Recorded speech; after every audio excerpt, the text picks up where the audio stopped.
Hello la famille Vision Verte, je suis Maxia, membre de Vision Verte et aujourd'hui nous sommes dans les locaux de Blessing of the Forest et nous allons aborder un sujet qui nous touche tous, qui est la valorisation de notre patrimoine naturel et culturel. Alors nous sommes avec monsieur Yann Guignon. Bonjour monsieur. Bonjour Maxia. J'espère que vous allez bien. Très bien, merci, et vous? Ok, donc en quelques minutes, qu'est-ce que vous pouvez nous dire sur Blessing of the Forest pour ceux qui nous regardent? Alors Blessing of the Forest, bon, pour parler plus clairement, les bénédictions de la forêt, Pilima Bondo, c'est une ONG de droit gabonais qui a été créée en 2015 et qui est dédiée à l'étude, la conservation et la valorisation durable et équitable du patrimoine culturel, naturel gabonais. Voilà, donc ça a été créé entre Gabonais d'adoption, enfin moi je suis Gabonais par le mariage, et puis Gabonais on va dire autochtone, et c'est en réponse à une observation faite sur le fait que le patrimoine culturel naturel gabonais, aux yeux des membres de notre organisation, pas suffisamment valorisé, et que on veut, et puis que, enfin au Gabon, et se retrouve valorisé à l'international, que les Gabonais ne sont pas forcément conscients et que les partages des bénéfices qui en résultent ne sont pas ne profitent pas forcément aux communautés qui sont garantes de ce patrimoine-là. Donc on a créé cette structure-là. Dans mon cas, en tant que Gabonais d'adoption, je dirais par mesure de réciprocité, de reconnaissance en fait, de gratitude, et puis aussi de réparation par rapport au fait que c'est aussi la colonisation qui a fait que le patrimoine culturel naturel gabonais n'est pas aujourd'hui suffisamment bien valorisé. C'est aussi le fait du poids de l'histoire. Et donc je me suis senti, une fois adopté par ce très joli pays, une sorte de co-responsabilité, de participer à inverser cette tendance-là et à valoriser votre patrimoine culturel et naturel. Ok, du coup c'est très pertinent monsieur Yann Guignon. Pour commencer, qu'est-ce qui vous a amené à travailler au Gabon et à vous intéresser spécifiquement aux savoirs traditionnels liés aux produits forestiers non liés, tels que l'iboga? Ok, alors c'est une histoire un peu longue, je vais essayer de la résumer. Moi j'ai connu le Gabon à travers les technologies de l'information et communication. Je travaillais pour un groupe français qui était intégrateur de technologies de l'information et j'étais en charge de tous les projets e-learning sur l'Afrique francophone subsaharienne. Donc j'encadrais plus d'une dizaine de pays dans la technologie de l'information, ARES, Microsoft, HP, Cisco Systems, etc. Et on implémentait donc des solutions e-learning en Afrique francophone subsaharienne. Un jour, on s'est retrouvé avec un mandat pour informatiser les établissements scolaires du secondaire au Gabon. D'accord. Il y a eu un projet e-learning en 2004 qui était d'informatiser les 123 établissements scolaires du secondaire à l'époque, collège, lycée, lycée technique. Et la Banque africaine de développement avait provisionné une enveloppe suite au sommet mondial de l'information de Tunis pour que les élèves gabonais puissent avoir accès à ces technologies-là. Alors donc j'étais moi le responsable commercial de ce projet pour ce groupe, et c'est comme ça que j'ai rencontré le Gabon. Le problème, c'est qu'après avoir monté ce projet et avoir designé ce projet, eh bien, pour des raisons que je ne peux pas forcément détailler ici, c'est tout à fait normal. Le projet est tombé, une partie de l'argent a disparu. Le site pilote qui était à Léamba a fané. Et le projet est malheureusement tombé, ce qui a été difficile pour moi émotionnellement parce que je tenais beaucoup à ce projet, c'était hyper intéressant. C'était aussi dommage pour l'éducation nationale du secondaire au Gabon, mais voilà, le projet est tombé, vous savez comment ça se passait avant ici, et voilà. Et puis donc du coup, quand on a commencé à travailler sur les solutions d'e-learning au Gabon, la question, c'était pas seulement de mettre des ordinateurs dans l'établissement scolaire, c'était pour véhiculer quel contenu éducatif. Et vous ne pouvez pas parler de partage du contenu éducatif si vous n'identifiez pas les spécificités culturelles d'un public récepteur d'une solution technique. C'est comme ça que j'ai commencé à m'intéresser à l'identité culturelle profonde des peuples du Gabon. Donc c'est vraiment une approche comme ça que ça s'est fait. Ok. Et donc notre groupe, on a recruté un Gabonais, un directeur de projet, qui a monté l'antenne de notre société ici au Gabon. C'était un enfant, il s'appelait Aristide Nguema. D'accord. Et il était praticien par ailleurs. Et un jour, il vient sur Paris et on part à une réunion de travail ensemble. On est sur le périphérique dans ma voiture. Et je roulais un peu vite. Et il voyait que j'étais un peu chaud. Il voyait que j'étais un peu surexcité. Et puis, il se trouve qu'à cette époque-là, dans le milieu dans lequel je travaillais, il y avait une mauvaise tendance de consommation de produits stupéfiants, notamment la cocaïne, qui était assez répandue dans le milieu des affaires parisiens à cette époque-là. Et donc, il a pu observer que j'avais un petit souci de santé, parce que mon rythme était un peu trop peut-être. Et il m'a dit, mais tu sais, est-ce que tu prends la chose. Ouais, nous au Gabon, on a quelque chose qui renverse ça. Okay. On a quelque chose qui permet que tu sois plus dépendant de ça. Et puis que l'énergie que tu as et l'acuité intellectuelle que tu as avec ce que tu recherches là-dedans, nous au Gabon, on a à peu près la même chose, mais qui n'est pas du tout toxique, qui n'est pas du tout malade, et puis en fait qui lutte contre ça et qui te donne un peu ce que tu recherches, mais sans que ça fasse de mal à ton corps. Ah bon, c'est vrai, ça existe. Moi, je connaissais rien de tout ça. Et il me dit oui, c'est une sorte de... C'est ce que prennent les pygmées pour être en forme et pour être dans leur tête, très bien dans leur tête. Il me l'a présenté comme ça. Et du coup, il m'a invité en Normandie, en nord de la France, au bord de la mer, un week-end, à découvrir l'Iboga. Du coup, un week-end, je pars en Normandie et je me retrouve avec d'autres personnes qui l'avaient invité. Et cette fois-là, il m'a donné 2 cuillères à café d'Iboga. Je me suis posé sur un matelas, il m'a mis une petite bougie, il a mis de la musique, c'était de la ngombi, la harpe. Okay. Et là, j'ai vécu un truc un peu extraordinaire. Et suite à ça, je n'ai plus jamais touché à aucune drogue. Wow. J'ai compris énormément de choses sur ma vie. Enfin, j'ai été tout de suite soigné de mes problèmes d'addiction. Incroyable. Et ça a été une grosse claque pour moi, parce que moi, j'avais aucune idée que ça existait, ce genre de choses, en fait. Et donc, du coup, je me suis intéressé à ça. Et parce que j'ai beaucoup de gens dans mon milieu qui étaient ou toxicomanes ou alcooliques ou la cigarette, enfin des addictions de la musique bretonne, l'addiction au sucre, l'addiction aux écrans. Bon. Oui. Donc c'est un vrai problème de société en Occident, les addictions. Et donc je me suis dit, quand même, quel trésor ce truc, faut que je creuse ça. Et j'ai commencé à étudier l'Iboga donc en 2004, à me renseigner sur le truc. Oh. Et j'ai découvert une histoire absolument complètement dingue, en fait c'était connu de la France depuis le 19e siècle, j'ai découvert tout le truc et je me suis dit non, il faut que j'aille au Gabon. Et je suis parti au Gabon en 2006.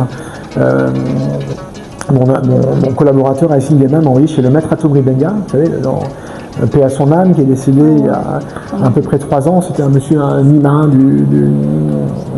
de la tradition, du Mimbiri, des femmes du Gabon, qu'on voyait tout le temps à la télé dans des questions en question avec un chapeau rouge là. Je suis parti me faire initier chez lui, je suis parti avec une caméra et puis j'ai commencé à poser des questions sur leur vision de l'Iboga et leur vision de l'utilisation de cette plante en Occident. C'est comme ça que j'ai rencontré le Gabon et puis par le même biais que j'ai rencontré la tradition Iboga. D'accord. Incroyable. J'aimerais savoir, est-ce que lorsque vous avez goûté à l'Iboga, vous n'avez pas eu peur? Parce que vous avez dit qu'il y avait un petit rythme. Disons que en Occident, il y a énormément de drogues différentes, etc. Donc si dans mon approche, je me suis dit, bon, un truc de nouveau... D'accord, on va tester. On va tester. Et puis en plus, il m'a pris d'une manière où, il n'est pas rentré dans les détails en fait. Mais quand même, il y a toujours ce truc de, c'est quand même nouveau. Mais j'avais pas tant peur que ça. Je suis un peu parti la fleur au fusil, quoi. Maintenant, c'est une fois que j'étais dedans que j'ai eu très peur. D'accord. Une fois que j'avais avalé ça, où là, je me suis fait très peur. Wow. Aujourd'hui, l'Iboga suscite un intérêt croissant à l'international. Lorsque vous voyez les peuples autochtones, quelle est leur réaction? Qu'est-ce qu'ils en pensent? Je ne peux pas parler au nom de tous les communautés traditionnelles et autochtones du Gabon. Je ne suis pas le porte-parole de tout le monde. C'est un choc, quoi. C'est un paradoxe complètement dingue, quoi. Vous voyez ce que je veux dire? Que quelque part, votre bourreau devienne le porte-parole de votre propre héritage. Enfin, même moi, je vous dirais, j'ai presque honte de vous dire ce que je suis en train de vous dire, parce que voilà. Mais en même temps, je pense que c'est nécessaire que ce soit aussi fait par nous.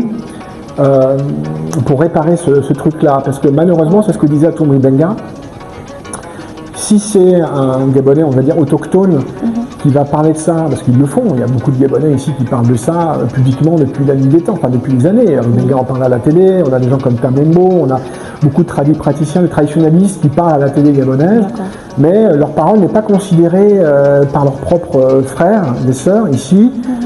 Est-ce que c'est par complexe? Je ne sais pas. Les paroles n'est pas considérées, mais étonnamment, quand la parole vient d'ailleurs, c'est un peu plus considéré. Ça vient probablement d'un complexe, c'est triste, mais c'est comme ça que ça se passe. Donc ça leur fait quand même un choc. Et en même temps, ça génère une fierté, quoi, d'un coup. Parce que d'abord, la première chose, c'est la sidération, c'est de dire, mais comment ça? Comment c'est possible? Et la deuxième chose, c'est de dire, mais ça, c'est mon patrimoine, c'est ma culture. Et donc, il y a cette réappropriation, qui est le mouvement nécessaire, que l'on voit en ce moment, où les gens se disent, finalement, c'est pas diabolique, finalement, effectivement, on a les preuves que ça sauve. Et donc, maintenant, il y a ce mouvement de réappropriation qui est là. Voilà. Alors après, l'avis des communautés est assez tranché. Il y a ceux qui sont contre. Et ils existent. Je ne les vois pas aujourd'hui majoritaires, mais je ne saurais me prononcer. Je pense qu'à nouveau, il faut des assises nationales pour décider de la position commune des communautés traditionnalistes au Gabon. Donc, quand même, aujourd'hui, nous, ce qu'on entend, ça fait 22 ans que je fais ça, une minorité qui va être complètement contre, qui va dire, hors de question, ils ont tout pris, les blancs ont tout pris, ils ne peuvent pas nous prendre ça, etc. Et je comprends très très bien ça. Et puis, il y a une autre partie qui dit, oui, l'iboga c'est fait pour soigner, c'est fait pour soigner l'humanité, qu'elle soit noire ou blanche ou jaune, c'est fait pour soigner l'être humain, c'est un médicament, si on peut partager ce médicament et soigner les gens, il faut le faire, il faut bien le faire, il faut que les revenus qui soient générés profitent aussi aux communautés locales.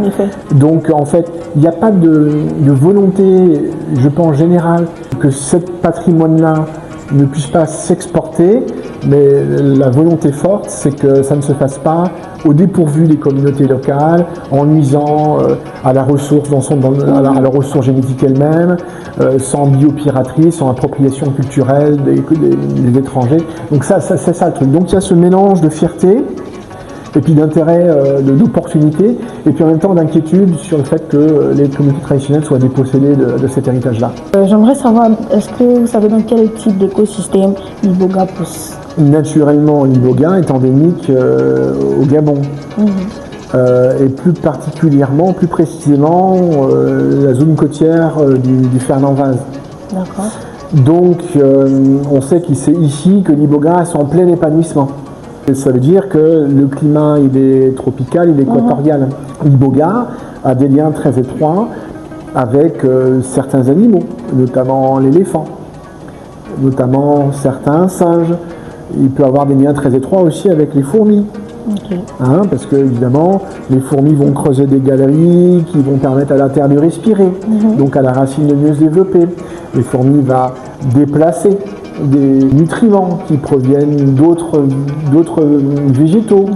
Évidemment, si vous plantez l'iboga sur une terre complètement sèche, en plein soleil, sans qu'il y ait de végétation autour, il y a très peu de chances que l'iboga prospère. Ou alors l'iboga va prospérer, mais ne va peut-être pas forcément produire les mêmes alcaloïdes. On le voit même au Gabon. Au Gabon, il y a des zones où l'iboga va pousser, et ce sera très très faible en alcaloïdes, en principe actif.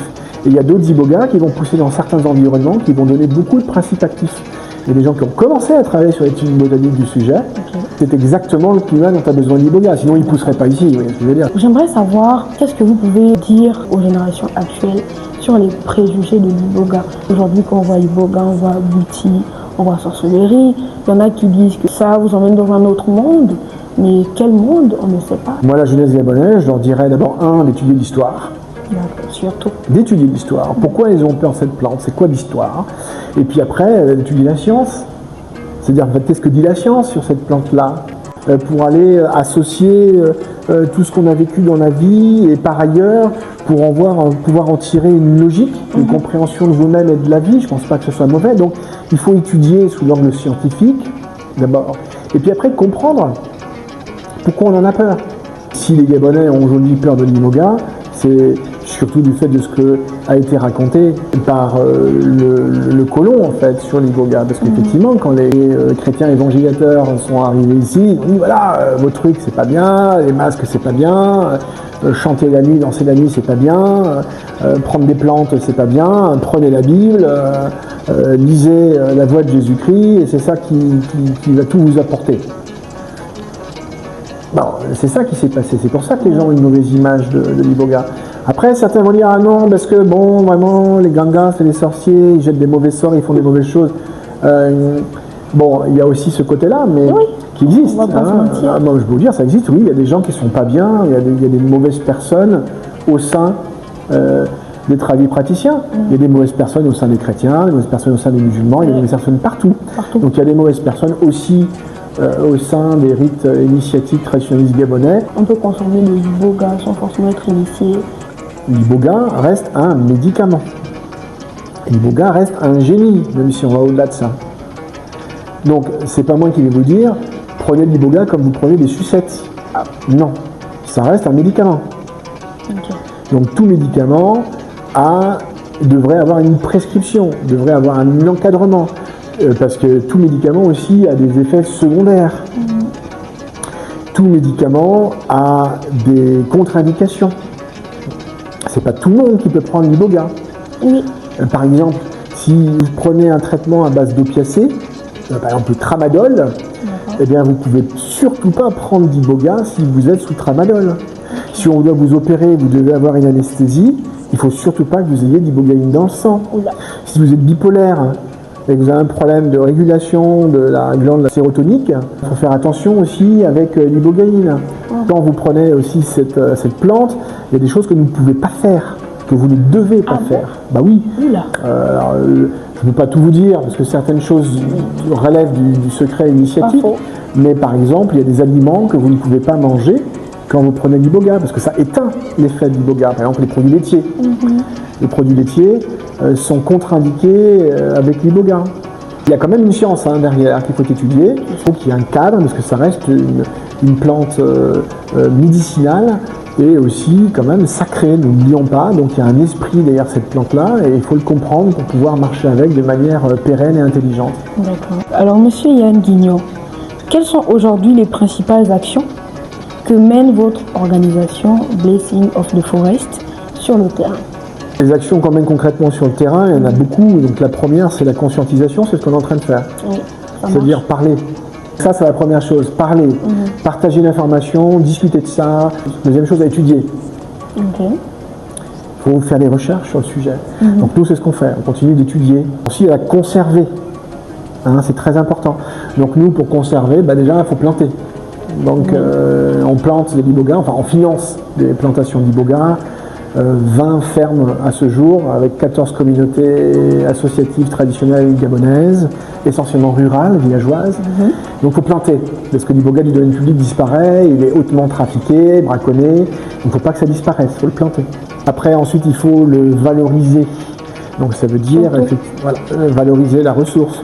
Et puis, en même temps, valoriser les connaissances associées. Donc ça veut dire en fait faire l'inventaire des connaissances associées autour de la plante, et pas seulement cette plante-là, des plantes qui fonctionnent avec cette plante-là. Donc c'est ce que nous on fait.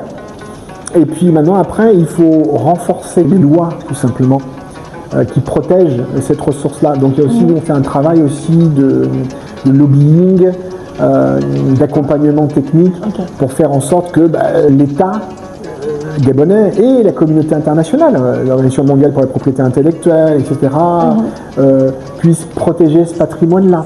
Donc nous sommes à la fin. Ok, je savais pas. Super, merci beaucoup.